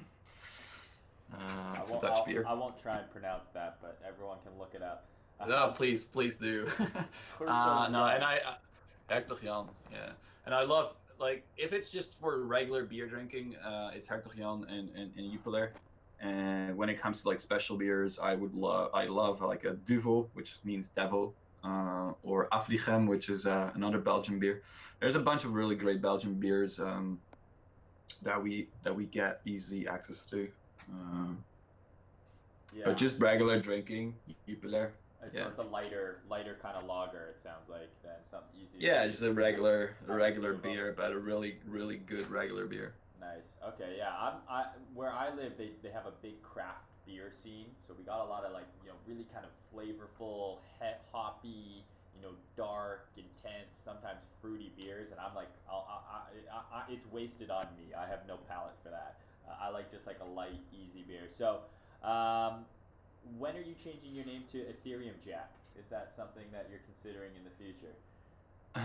Yeah. Pretty soon, I think. If my levels get hit, obviously, I think I'm gonna. Depends on the market, but I'm gonna change my name to Ethereum Jack once I have my full position on ETH that I've been planning for the last I don't know how long. Like I've been planning this ETH position for at least 6 weeks now, with care, and I'm still not entirely filled. I got my first fill in, and then price ran away from my other bids. Took some profit, and now I'm hoping that price is going to come down again. And people are like actually surprised by the patience I'm trying to apply here. But I want to be on board of ETH when it starts to move, and I don't know. if my bits are filled and I get like I don't know, like 5% of my portfolio is in ETH, or maybe 10% is in ETH, that's probably the max I go. Then I'll go Ethereum Jack, see where it goes. There you I don't go. know. So everyone knows when to long Ethereum. Just wait for the name change, then get in. And we'll pump this thing to new all-time highs. So another person wants to know why you decided to come back to this time, assuming you're from the future. um, I'm actually from the past. No, I have no clue, man. If I were from the future, I would come back to this time knowing that things went to shit probably. Otherwise, there's no reason to come back, right? Yeah. So No idea. trying to make a bunch of money, obviously. So someone wants to know about your risk management. We kind of talked about this. You base it on price action. So anything to add on that, like how you deal with, kind of where you put your stops? This person is bringing up some weird strategies here, like pyramiding, martingaling, hedging, dealing with losing positions, how to stop losses, when to do cut early. So I mean, that's a lot of questions there, but not to answer for you, but I think price action seems to be kind of your how you define risk. Yeah. So my bottom line is that if I want to enter a position, I want to get a stop that is so far away that generally actually never gets hit. And usually when I feel that the trade is going to go to shit, I always manually close it before my stop loss gets hit. So the stop loss is really there not to really prevent me from taking when price really goes there, the chances that it's just moving so fast and doing shit that I didn't expect, that's where my stop loss is, and that's where it gets invalidated. So usually there's a little bit of room there, and I'll wake up the next day and I'm like, hey, this is not what I want to see, and I'm gonna try and close in the next day at a level that makes sense, and then I'm out of it for like half an hour or something.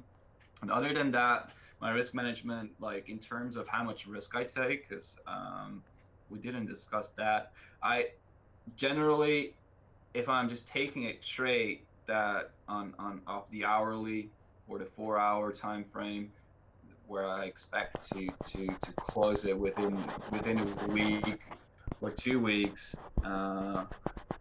I generally don't risk more than 1% or 2%. But once we get to like the high time frame confluence areas where I'm able to layer these high time frame concepts with price action concepts, then I start to add risk for each system. So generally I can go up to 5% on the daily if it's really good, and on the weekly or the monthly time frames, I allow myself to go like all the way to 20% if there's enough confluence. So I really add two IDs where I know I have a statistical like edge that almost never happens, like a setup that just happens at once every 4 fucking years. Why don't you take 20% risk on your entire portfolio? Is a lot, but if you have a strike rate of 90% on something like that, I just take it, which for Bitcoin is kind of hard because it's super young. Yeah. No, I think that's good advice. I do something similar, where higher time frame trades that I'm more confident on because I'm a more competent high time frame trader, and I've added pieces of confluence, more kind of more respect of the levels that I'm looking at. I'll risk a higher percentage, but I rarely get past kind of 5%. I've gone 10% before. So let's see here. Someone just wants to say hi. So hi from Rana.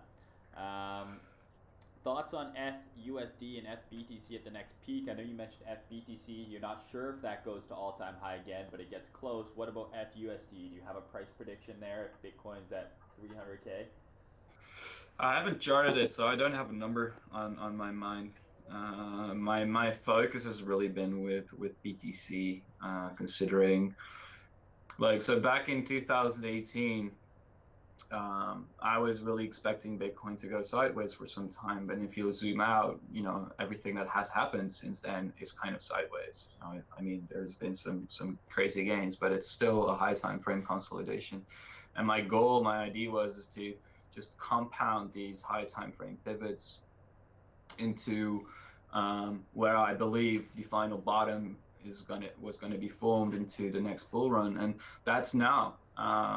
So I didn't have any headspace, or not a lot of headspace left as things started to collapse. I was planning on buying ETH, and if I would have bought a lot of ETH, I'm pretty sure I would have charted my thoughts on the long term, but I haven't yet, so no.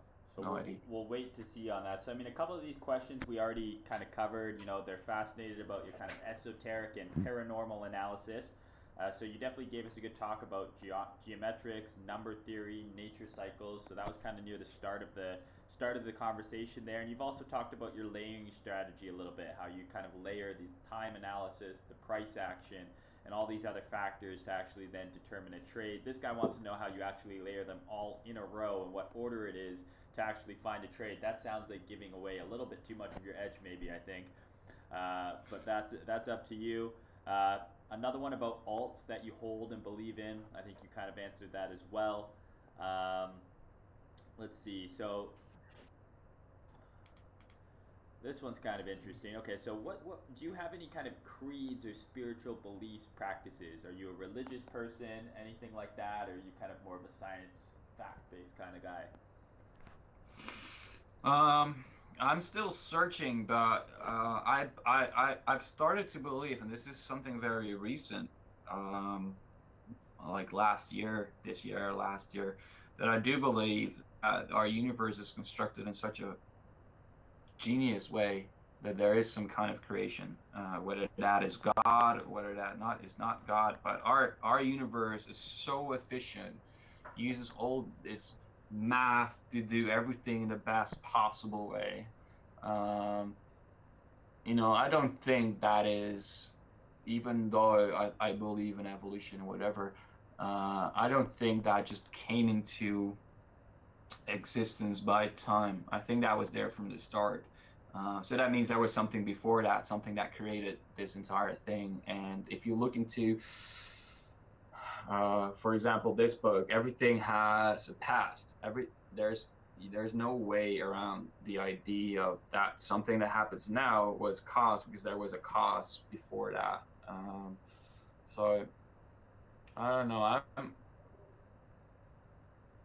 If you start looking into how ancient societies also like found similarities that Gan was talking about in the Bible, I think there's just like this universal truth to some kind of creation. But I'm not necessarily Christian or any other religious belief. I think I do have a very spiritual personality. But it's a subject that I'm still exploring, man. I don't know. I mean, I do a lot of things that God doesn't allow me to do, so maybe I'm not. So I find that, kind of standard religion, and I don't mean this to offend anyone, is very similar in a lot of ways in terms of it's a set of like moral guidelines. Be a good person. This is how you should act. Like, hey, if you're not a good boy, Santa's not, giving you a present. You get a lot. Like, to me, it's just like, hey, maybe this was put in by the powers that be to be like, hey, this is how we can kind of control the masses a little bit to, insert a set of morals in a community, in a society, which I think are good things. I think there's a lot of great things about church and religion. You don't usually meet. I mean, there's obviously crazy religious people who are, nuts and they hate, maybe gay people or whatever it is. But I do think, generally it's like, hey, be a good person. Do good, like however you want to be treated, that's how you should treat other people. If you treat people well through your life and you do good things, you're going to heaven. I think there's value there. But then from the science side, I'm also like, okay, there's no way the world is 2,000 years old. So I don't really ascribe to any normal religions as well, but I kind of come to the same place you do. I go, okay, well, science explains so much about the universe, and it's so exact. Like, it's scary how exact some of this shit is. Mm-hmm. And even like you said with ancient civilizations, you'll see like, okay, well, the pyramids that they were building in Egypt and the pyramids that they were building, in the Mayan temples and the Mayan Mm-hmm. ruins that they have, like there's geometry, there's what's the word I'm looking for? Coordinates that where they're Mm-hmm. lined up. It's like, how the fuck did they know this back then? Right? And what Uh, happened to that information and why has it not been brought forward? Was it wiped away for a specific reason by someone? And it's funny, science explains so much, but then it gets to this point where it's like, well, no, it just happened. It was the Big Bang, and then all this shit was there, and it was random, and this just happened to be luck. And that's where I kind of go away from science, where I'm like, I like how science explains everything, evolution, all that shit makes sense to me, but to just assume that all this perfectly just at one point in time was like, oh, randomly this is all going to perfectly work out, yet we have so much exactness in the universe. I believe there is some sort of universal power law, exactly. I don't know what this it is. This book Yeah, I'm 100%. the law of vibration talks about it calls it a universal law. It's kind of funny. Yeah, I'm 100% gonna read that.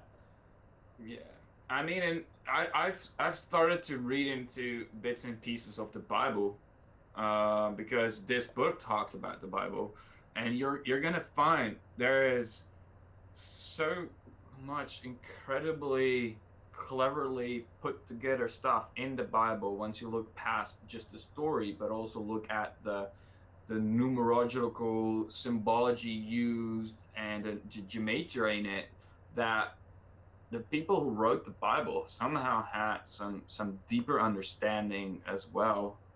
So there is something.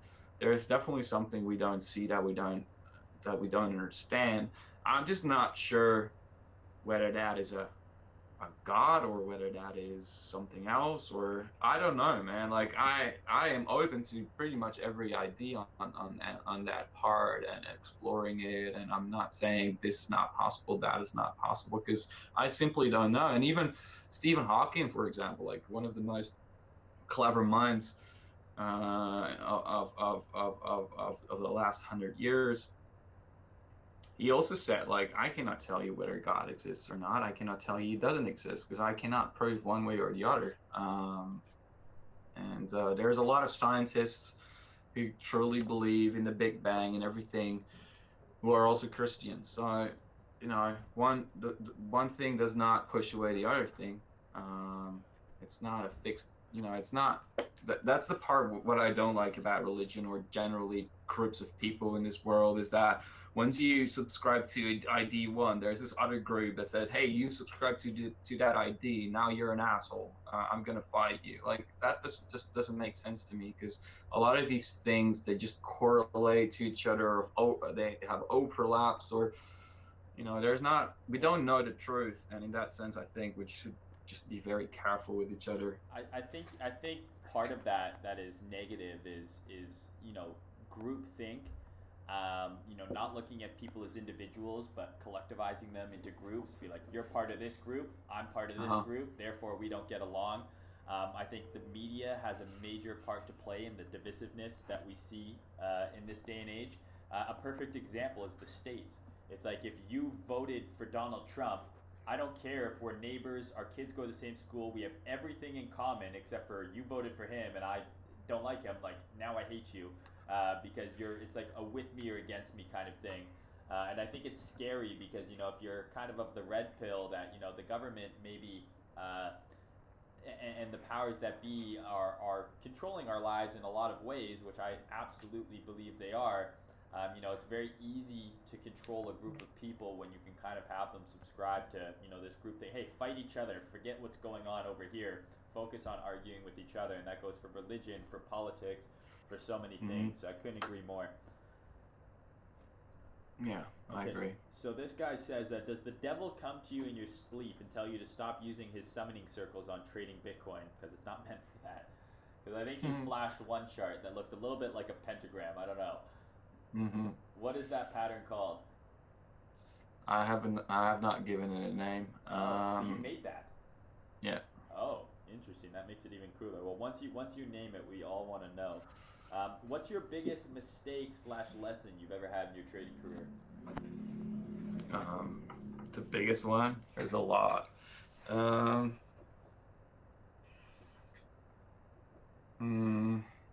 mean,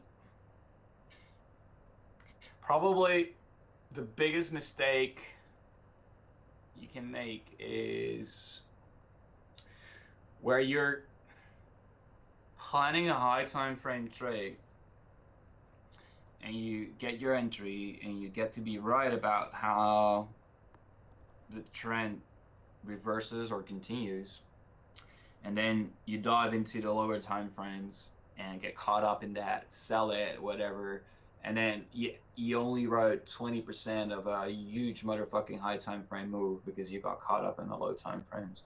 The biggest mistakes in terms of relative hit on my portfolio must have been back in 2017, but then I didn't know how to trade. I literally just bought a bunch of Bitcoin,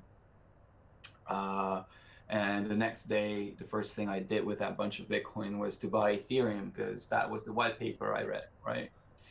And then I think the price was at $330. This must have been in June 2017, and then it went to 340, and then after that, it must have crashed like at least 60% in USD value. Other than that, I think a lot of mistakes that I've made in the past is not exercise patience. So not like filtering the moments to act and just FOMO. I think FOMO is probably the most common mistake. Thinking that I would not get my entry, and just like, okay, fuck it, I'll buy it here, and then bam, it just dumps into your orders or whatever. Yeah, I think that's something that almost never goes away in trading. You're always going to feel that. I think just good traders have learned to control it. I think it's human nature to be emotional. I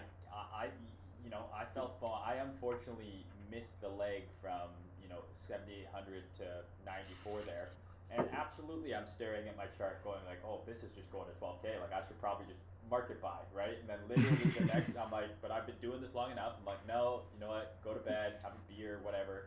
Wake up the next day, we've dropped $1,000, right? Like there's always going to be a better entry. So I know some of you might see Jack's charts and go, holy shit, we're going to 20K. I need to buy now. My most simple advice, if you're just like not even a trader, you're like, I just want to be part of this next bull run, buy on red days, right? Like if we're in a bull trend, buy on the red days. Do not buy on the green days. Do not chase those green candles. So I think that's a great answer there. Awesome. Okay, so what country, or someone wants to know where you live, but what country do you think you would want to settle in next? I know you mentioned Indonesia. Is that purely for the surfing? I know they have great surfing there. Is there a country you see yourself settling long term? Is it back home? I would probably be in Portugal, because it has a lot of bests of both worlds, so to say. It's not home, but home is, it, sorry, Corona. Is that you, Rona? Nah. It's probably Portugal because it's the climate is nicer than in the Netherlands, and I want to end up at a small farm, being self-sustainable, and I think Portugal is a really good place to do it. There's a lot of sunshine. If you don't live in the south, but a little bit up north, there is still enough rainfall. You can fill your wells, live throughout the summer when it's drier. Be outside a lot. There's a lot of good surf in Portugal too.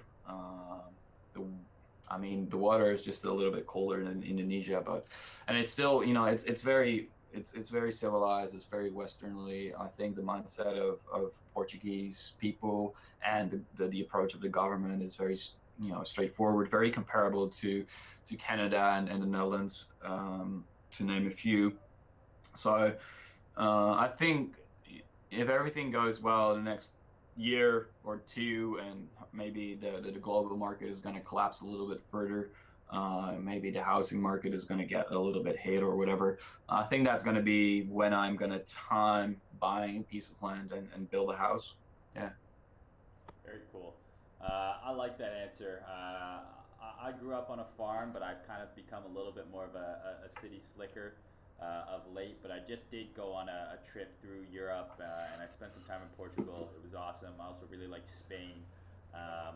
One thing I like about that part of the world, I think, is just kind of the way of life. It's a little bit different than completely westernized countries. Things move a little slower. It's a little bit less stress. I think people are happier and friendly. I mean, Canada is obviously a happy, friendly place, but it's kind of how I liken the west coast of North America versus the east coast. It's just a different mindset. that I really enjoy. So this one's kind of not crypto related, which I think is good. So do you have a favorite book, movie, podcast that you would like to share with anyone? I mean, obviously that Gann book, I think a lot of people will check out now. But do you have a book, fiction, nonfiction, that you love? I think one of the most enjoyable books I've ever read that is fiction is, maybe I can even show it. It's Lamb, a novel, The Gospel According to Biv, which is Christ's childhood pal. It's based, I don't know, Christopher Moore wrote it, and it's basically a fictional story about how this guy, Christopher Moore, envisioned the first 30 years of Jesus Christ with his friend called Biff, and they go on all these crazy adventures. And there's a lot of funny morals in the book, but it's super funny. It's probably one of the funniest books I know. I picked it up on one of my travels. I would definitely read that. And then there's another book that I value a lot, but this is a lot more like spiritual, personal, and it's called The Places That Scare You. And it's a little guide to fearlessness if you're in difficult times. It really gives you a few ways to deal with yourself that you're going to use throughout your entire life. And on Twitter, everything is always super bright and everyone's always happy to pep you, whatever. But in reality, the real world is, can get really tough sometimes, and sometimes people feel very alone, or they're stuck in places. And this book has helped me throughout these times that I've had to personally. It's called The Places That Scare You: A Guide to Fearlessness in Difficult Times. Definitely read it. Another book I read is the Psychedelic Explorer's Guide. There you go. It talks about microdosing, but also like other kinds of therapeutic and like really deep dive, crazy tripping, whatever. That's pretty much it. I actually don't read that much. I don't get time to read. There's a few novels somewhere in my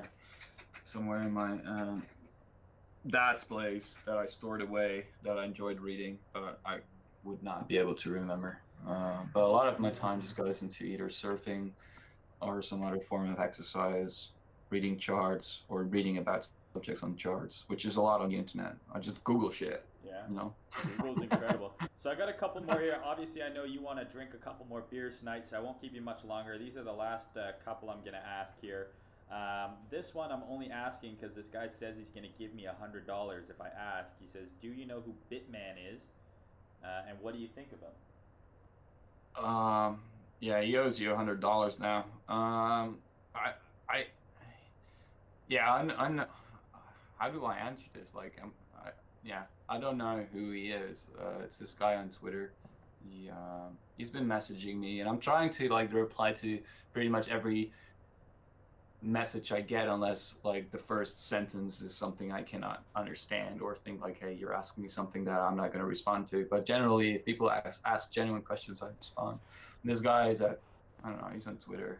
He's got a 75% strike rate, so maybe you should. That's what he said. And I saw that today, and I was like, that's really high, you must holy be the shit. Greatest trader of all time. So this is an interesting one. What was your dream job when you were a kid? Whew. I had a few. I was gonna be like a weatherman, so like a meteorologist. When I was probably like 5 when I wanted to be that. What an interesting job for a 5-year-old. Usually it's like fireman, cop, like something like something tangible because you have like a toy truck. But weatherman, that's interesting. Yeah, I wanted to understand how weather worked, man. I wanted to predict weather. It was almost an obsession. I was like 5-6 years old, and like teletext. Yeah. So I would be on teletext every day, looking at the weather report, and I would be looking at these pages that said like, oh, there's so much snow in the Alps right now, and in this place there's so much snow, and I would just be looking at it every day. I could tell everyone exactly what was going on. It's kind of weird. And then after that, I I don't know how I got to this idea, and it doesn't resonate with me at all anymore. Like the weather thing still resonates with me because I love outside, I love weather, I don't know, that kind of stuff. But I wanted to become an architect, which, I mean, I don't know, it doesn't resonate with me anymore. And then I wanted to become a psychologist, I think. And then before I started studying, my mom said, "Listen up, little kid. You should not become a psychologist because you're gonna get yourself dragged into that so much that you're not gonna be able to drag yourself out of that hole. You should do something else." So then I decided to become to do computer science. There you go. Good advice from mom. Usually is a good thing. Okay. Yeah. So I mean, there's one guy here. He says, why would he care what Jack has to say? But don't take this the wrong way. So you know something mean is coming whenever anyone ever says, no offense, but you and Jack are nobody. So thank you, Robot Horns. He made his account in April of 2020, and he only follows you and Tony Vase. So take that, take that for what it's worth. Shit, man. All Shit, right, man. we're fucked, man. Yeah, this guy doesn't like us. I don't know what I'm gonna do. I'm gonna have to go have a lie down after this. Yeah, I'm gonna delete my Twitter now. You probably should. Well, this has been super fun. Is there any last comments you want to make? Anything you'd like to share? Anything like that? I mean, I would suggest, checking his feed. This guy posts some awesome analysis.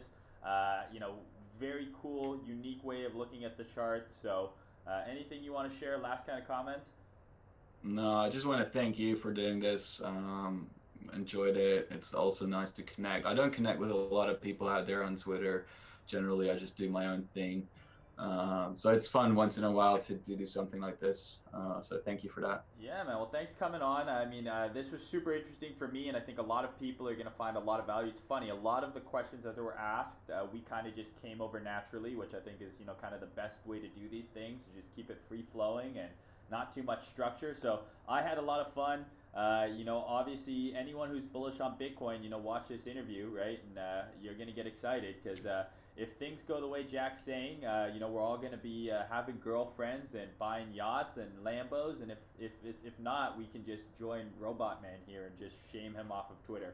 So this has been a lot of fun, man. I really appreciate it. If you guys have any suggestions, if you like these videos, let me know in the comments. I'm more than happy to do more. If there's any other traders you want to see on here, very excited to do so. So that's it. Gonna end the recording there. Thanks again, Jack. Talk soon. Cheers.